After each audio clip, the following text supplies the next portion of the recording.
This is an essay by Joshua Hoffman, the founder of Future of Jewish.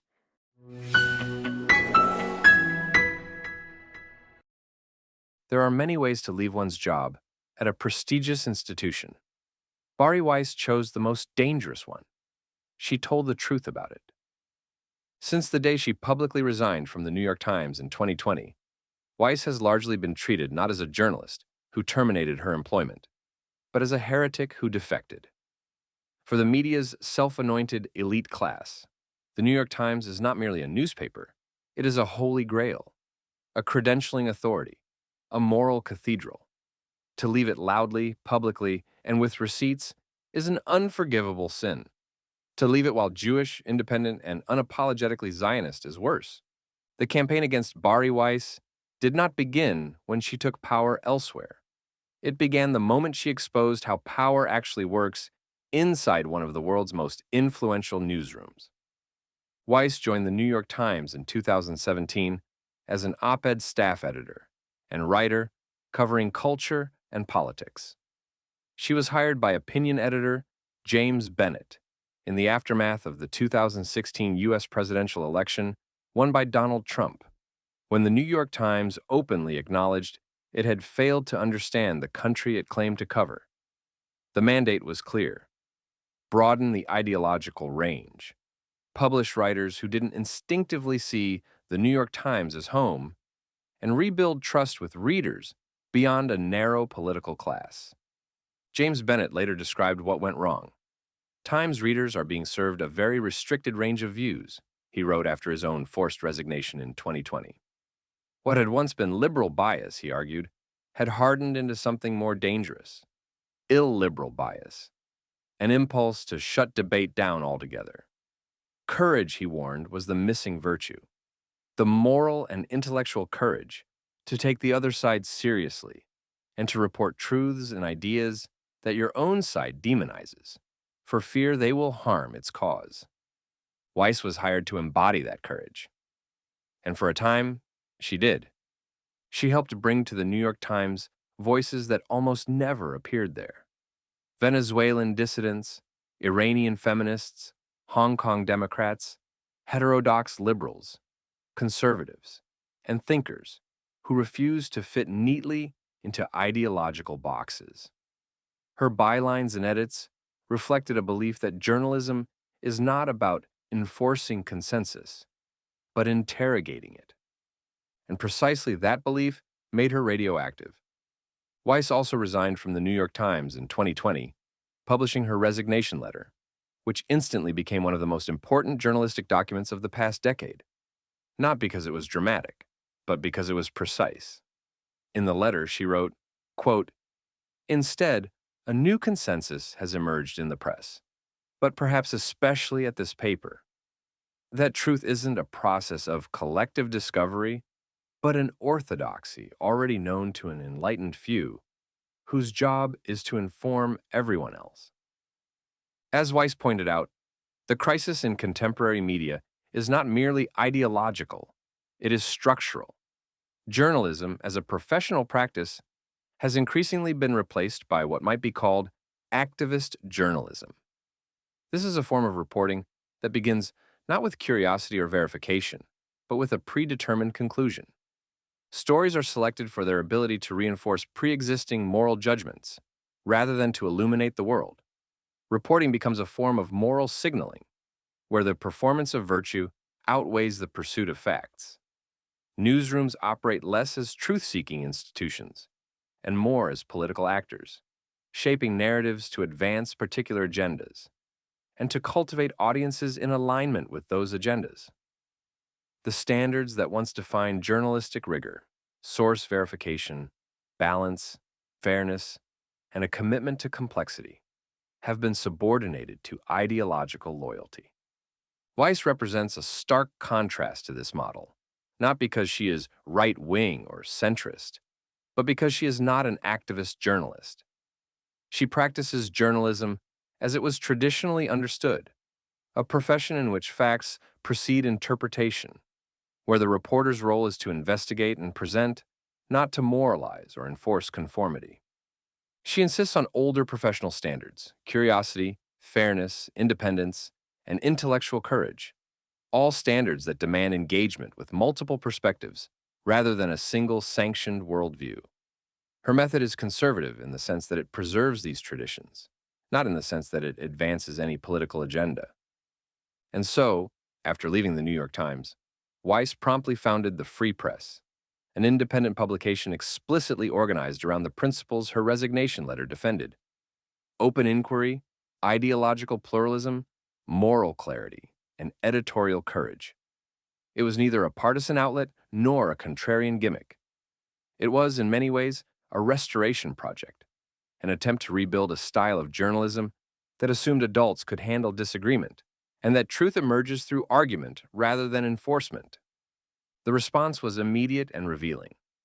Readers came in droves. The Free Press grew rapidly into a profitable, influential media company with a booming podcast, live events, and a readership that spanned liberals, conservatives, independents, and people exhausted by the suffocating conformity of legacy newsrooms. What Weiss proved, much to the horror of her former peers, was that there is massive unmet demand for journalism which does not sneer, scold, or pre-chew reality for its audience. In October 2025, Paramount Skydance acquired the Free Press for $150 million and installed Bari Weiss as editor-in-chief of CBS News. The same journalist who had been bullied, smeared, and driven out of the paper of record was now placed atop one of America's most powerful broadcast news organizations, a true breaking point. So long as Weiss operated outside the legacy system with the Free Press, she could be dismissed as a quote-unquote Substack journalist, a niche operator catering to a disaffected audience on the margins. Her success was inconvenient, but containable. She was proof of concept, not an existential threat. The so-called progressive media elite could comfort itself with the fiction that seriousness still resided exclusively within institutional walls. CBS News shattered that illusion. With one decision, Weiss was no longer critiquing the system from the outside. She was back inside it, this time with real authority over one of the most influential broadcast newsrooms in the West. She had returned not as a supplicant, but as a reformer, armed with an audience, a business model, and a demonstrated alternative to ideological monoculture. That is what triggered panic. It was not her ideas that suddenly became dangerous, but their proximity to the elite's warped status quo. For a media class that survives on credential control and narrative enforcement, Weiss's return to institutional leadership represented something far more threatening than dissent: precedent. If someone who rejected the orthodoxy could not only survive but be rewarded, if excellence, independence, and pluralism could once again become pathways to high-up places in long-standing institutions, then the gatekeepers themselves would lose their leverage. The backlash, therefore, was not a protest against Weiss, but a desperate attempt to reassert a collapsing hierarchy before others followed her path back in. This is the point at which criticism turned into hysteria. There were several reports of boycotts among CBS News employees. Activist groups such as Code Pink organized campaigns and protests demanding that Paramount and CBS, quote, drop Bari Weiss, drop Zionism, while arguing that she is a, quote, mouthpiece for the Israeli propaganda machine. TRT World, in covering the CBS News acquihire, claimed that the Free Press, quote, tried to whitewash Israel's genocide in Gaza. But none of this fully explains the venom.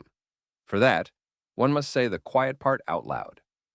Bari Weiss is a proud Jew and ardent Zionist. And in today's elite media culture, that is not incidental. It is disqualifying. The same institutions that preen about diversity have grown increasingly hostile to Jews who refuse to contort their identity to fit so-called progressive orthodoxy. Jews are welcome as symbols, as victims, as historical abstractions, but not as self-asserting actors with inconvenient loyalties, particularly to a Jewish state that insists on defending itself. A Jew who speaks clearly about anti-Semitism, who rejects the fashionable inversion of oppressor versus oppressed, who refuses to renounce Israel to earn moral approval, is treated as uniquely suspect. Weiss understood this long before October 7th, and the years since have only vindicated her. Her critics often pretend their objections are procedural, about quote-unquote experience, judgment, or ethics. But the language gives the game away. She is accused of authoritarianism for demanding balance, of censorship for asking for more reporting, of extremism for insisting that all sides of a story be heard. The charges are elastic, contradictory, and unfalsifiable. They are classic features of a witch hunt. Weiss does not represent merely a different viewpoint. She represents everything the media's elite class despises and fears: independence, honesty, and fearlessness. And she is excellent. This is the part her critics most resent. The free press succeeded not because it was edgy or incendiary, but because it was rigorous, well-edited, and serious. It exposed how low standards had fallen elsewhere.